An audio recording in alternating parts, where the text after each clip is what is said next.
Exercise 8 जिसका नाम है अवकलज के अनुप्रयोग। अवकलज के अनुप्रयोग का मतलब ये हो गया, जो पिछले चैप्टर यानी आपने जो आपकी एक्सरसाइज 7 है उसमें हमने अवकलज ज्ञात किया था। अब उस अवकलजों का हम उपयोग करेंगे, वो आपका इस चैप्टर में है। तो अवकलजों के अनुप्रयोग, ये प्रश्नमाला आपकी बोर्ड एग्ज़ाम के हिसाब से 6 नंबर की आती है। बोर्ड में 6 नंबर के क्वेश्चन है, वो इस एक्सरसाइज में से पूछे जाते हैं। उन 6 नंबर के क्वेश्चन में फिक्स है कि 3-3 नंबर के 2 क्वेश्चन पूछे जाते हैं। दोनों क्वेश्चन साथ साथ आते हैं और इनका क्रमांक भी फिक्स होता है। ये होता है आपका क्वेश्चन क्रमांक बोर्ड एग्ज़ाम पेपर के हिसाब से 19 और ये होता है क्वेश्चन क्रमांक नंबर 20। जो आपका बोर्ड एग्ज़ाम पेपर आता है 80 नंबर का, उसमें 6 नंबर की ये प्रश्नावली है, जिसमें 3-3 नंबर के 2 प्रश्न पूछे जाते हैं और क्वेश्चन क्रमांक होता है उसमें 19 और 20। आपका जो बोर्ड एग्ज़ाम पेपर है उसमें टोटल 30 क्वेश्चन आते हैं। उन 30 क्वेश्चनों में 19 और 20 क्वेश्चन है वो आपके इस एक्सरसाइज में से पूछे जाते हैं। अब इस एक्सरसाइज के बारे में अधिक जानने से पहले अपन क्या करते हैं, जो अपन पुराने क्षेत्रफल के फॉर्मूले हैं, एरिया के, आपके एरिया हो गया, पिरामिड हो गया, उन वॉल्यूम हो गया, उनके बारे में थोड़ा डिस्कस करते हैं। तो देखो, हमने सबसे पहले लिया है त्रिभुज।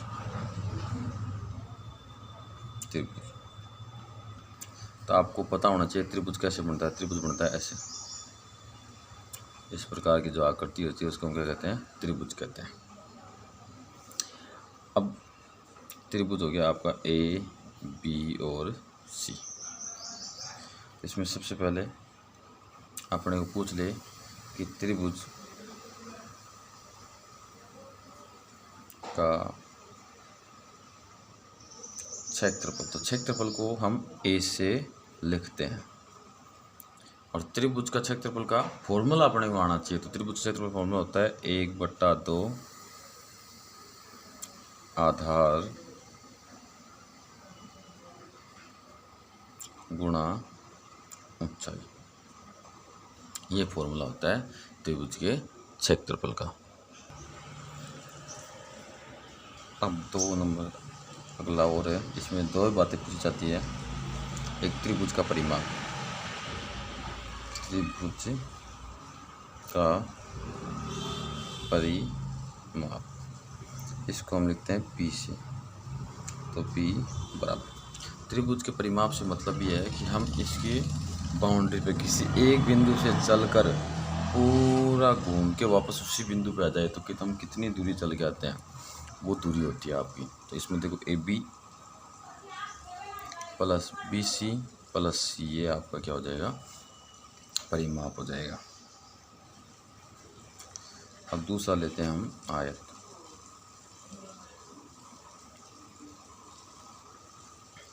तो देखो, आयत होता है आपका इस प्रकार से। तो ये कोण है, ये 90 डिग्री के होते हैं आयत में। इसको नाम दीजिए ए बी सी। ये आमने सामने की भुजा क्या होती है, बराबर होती है, समांतर होती है। इस प्रकार से ये हो गया आपका आयत। अब आयत में सबसे पहला पॉइंट अपना हो गया क्षेत्रफल का। तो आयत का क्षेत्रफल, तो क्षेत्रफल को हमेशा ए से लिखते हैं। तो आयत का क्षेत्रफल होता है लंबाई गुणा चौड़ाई। तो लंबाई गुणा चौड़ाई। दूसरा, आयत का परिमाप, आयत का परिमाप, इसको लिखते हैं पी से। अब परिमाप बताया था ना आपको, जैसे एक बिंदु चल के चाहो बाउंड्री पे पूरा घूम के वापस आ जाए तो कितनी दूरी। तो देखो, यहाँ से चलेगा तो ए बी दूरी, फिर ऐसे बी सी दूरी, सी डी दूरी और ए डी दूरी। ए बी और सी डी बराबर है, ए बी और सी डी, ए डी और बी सी बराबर है। जिसको हम लिख सकते हैं 2 गुणा लंबाई जोड़ चौड़ाई, ये हो जाएगा। इसके बाद में ले लेते हैं हम वर्ग।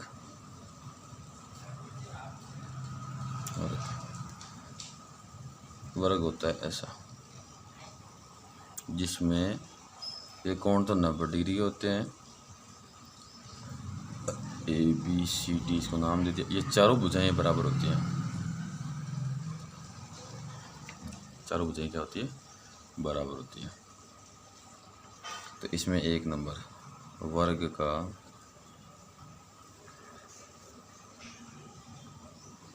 क्षेत्रफल A बराबर, तो वर्ग का क्षेत्रफल होता है भुजा स्क्वायर, भुजा का स्क्वायर। दूसरा, वर्ग का परिमाप P बराबर, तो होता है आपका, देखो यहाँ से चला AB BC CD DA, यानी आपका हो जाएगा 4 गुना भुजा, 4 गुना भुजा। इसके बाद में है आपका घनाभ।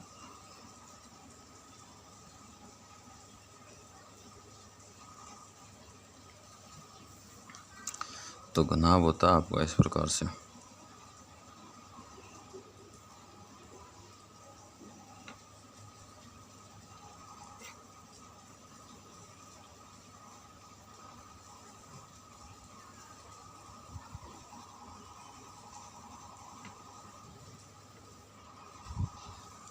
ये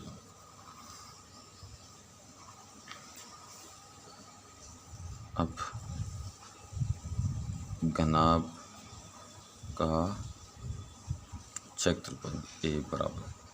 अब देखो घनाभ में क्या होता है, यहाँ से लेके जैसे इसको O दे दिया, OA ये हो गया लंबाई, OB हो गया चौड़ाई, OC हो गया आपका ऊंचाई। ऐसे अपने को क्या करना है, घनाभ का क्षेत्रफल ज्ञात करना है। तो देखो घनाभ है, उसमें जो साइड के फलक है वो आयत जैसे होते हैं। तो आयत जैसे कितने फलक हो गए, 1 2 3 4 5 और एक नीचे वाला 6 फलक हो गए। अब इन 6 फलकों का आयत के हिसाब से एक फलक का क्षेत्रफल होता है लंबाई गुणा चौड़ाई। अब यहाँ 6 फलक हो गए, तो 6 फलकों के क्षेत्रफल निकालेंगे, तो आमने सामने के जो फलक है वो क्या होता है, बराबर होते हैं उनका क्षेत्रफल। तो उनके लिए अपन क्या करते हैं, 2 से गुणा कर देते हैं। इसका मतलब 6 थे तो अब 3 बन गए, तो तीनों को हम लिखेंगे लंबाई गुणा चौड़ाई प्लस चौड़ाई गुणा ऊंचाई प्लस ऊंचाई गुणा लंबाई। आप लोगों ने जब कक्षा 10 में ये पढ़ा होगा तब तो इसका ट्रिक भी पढ़ा होगा। इसको अलग अलग प्रकार से क्या करते हैं, इस फॉर्मूले को ट्रिक वाइज याद करते हैं। दूसरा, अब क्या है कि इसमें पैरामीटर तो नहीं होता, लेकिन इसमें आयतन होता है। यानी इस घनाभ को अगर हम अंदर से खोखला बना के उसके अंदर कुछ चीज़ डाल दें तो उसमें स्टोर की जा सकती है, और जहाँ चीज़ें स्टोर की जा सकती है वहाँ आयतन भी होता है। तो हम ज्ञात करेंगे घनाभ का आयतन। आयतन को हम लिखते हैं V से। देखो A से इसको V से क्यों लिखते हैं, क्योंकि क्षेत्रफल को इंग्लिश में बोलते हैं एरिया। एरिया का फर्स्ट लेटर होता है A। वैसे ही आयतन को इंग्लिश में बोलते हैं वॉल्यूम। वॉल्यूम का फर्स्ट लेटर होता है V, इसलिए लिखते हैं। और इसका आयतन निकालते हैं लंबाई गुणा चौड़ाई गुणा ऊंचाई। इस प्रकार से घनाभ का आयतन ज्ञात करते हैं। उसके बाद में आपका है घन। मतलब घन और घनाभ में केवल सेम इतना ही होता है कि इसके जो फलक है वो वर्ग आयत नहीं होते, वर्ग होते हैं। और वर्ग में ये सारी चीज़ें क्या होती है, आपकी बराबर होती है।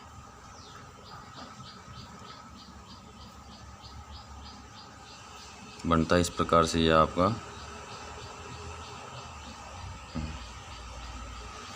ये यहाँ से देखो, यहाँ से जितनी दूरी ए की है उतनी B की है और उतनी C की है, तीनों बराबर है घन में।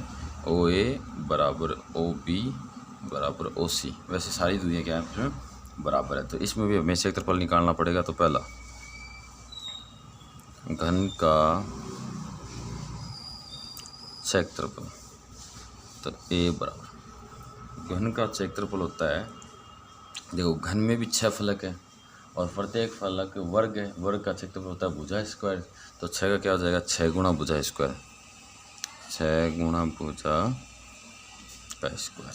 ये दो, इसका भी आयतन होता है घन का आयतन, तो भी। अब इसमें तीनों ये बराबर है, तीनों गुणा करेंगे तो ये हो जाएगा भुजा क्यूब, भुजा क्यूब। अब आपका अगला है वृत्त। वृत्त होता है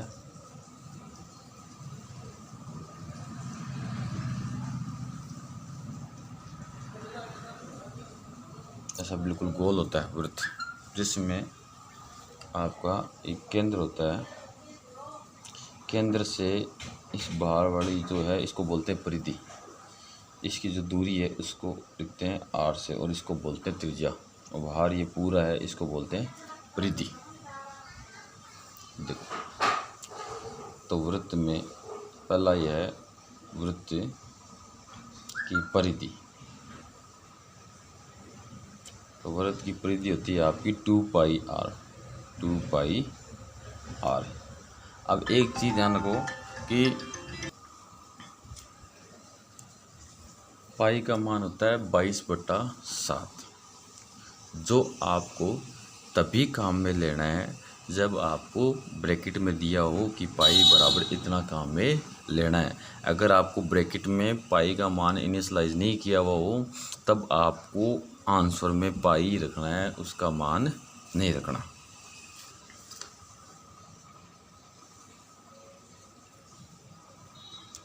अब है वृत्त का क्षेत्रफल। तो वृत्त का क्षेत्रफल होता है पाई आर स्क्वायर, आर त्रिज्या होती है, जहाँ आर बराबर त्रिज्या, इसका नाम त्रिज्या।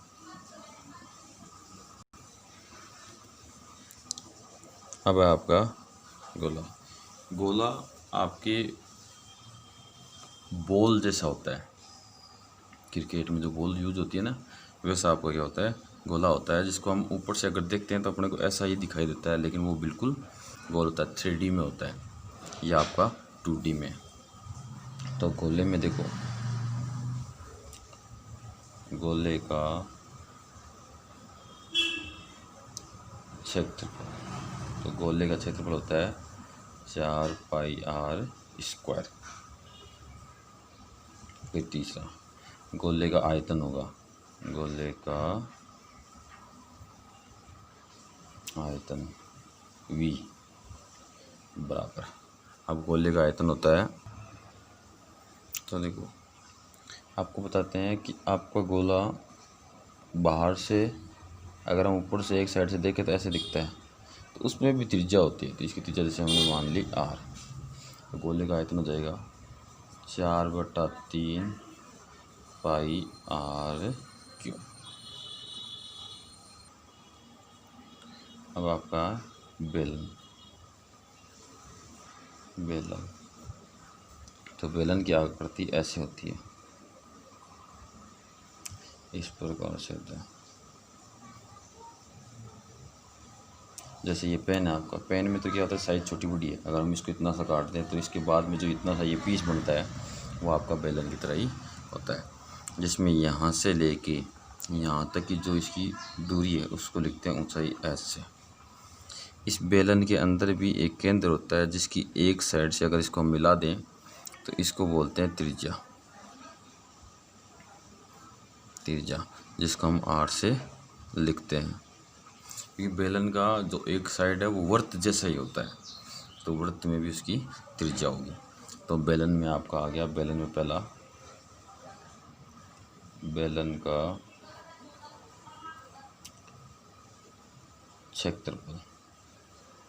तो बेलन में देखो दो तो वर्त हो गए, एक और एक दो, तो वर्त का क्षेत्रफल होता है पाई आर स्क्वायर, दो वर्त का हो गया 2 पाई आर स्क्वायर प्लस उसके बाद में जो ये गोल यहाँ से लेके ये गोल गोल राउंड बचता है इतना पूरा, इसका क्षेत्रफल होता है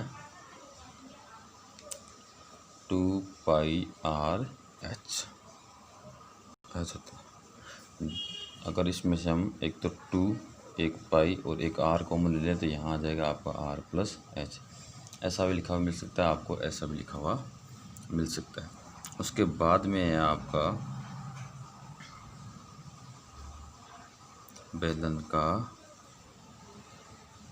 आयतन V बराबर आयतन होता है पाई आर स्क्वायर एच। अब है आपका शंकु।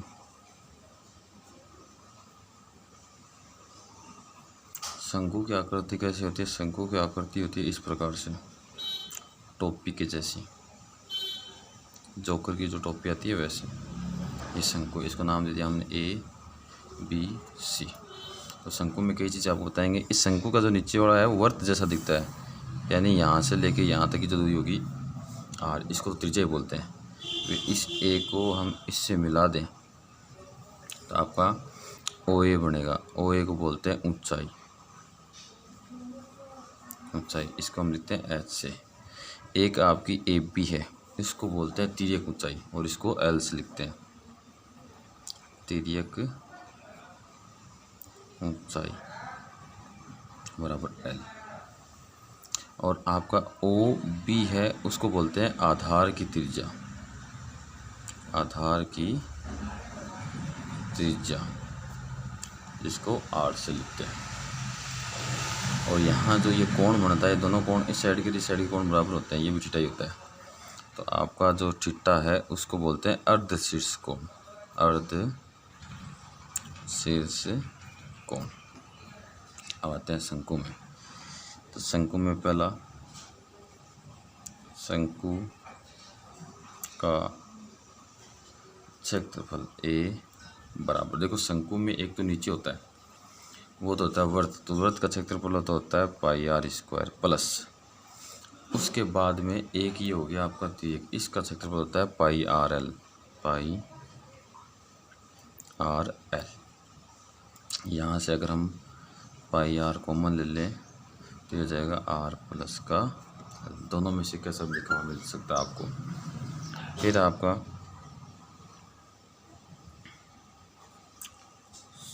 शंकु का आयतन V बराबर, शंकु का आयतन होता है 1/3 पाई आर स्क्वायर एच।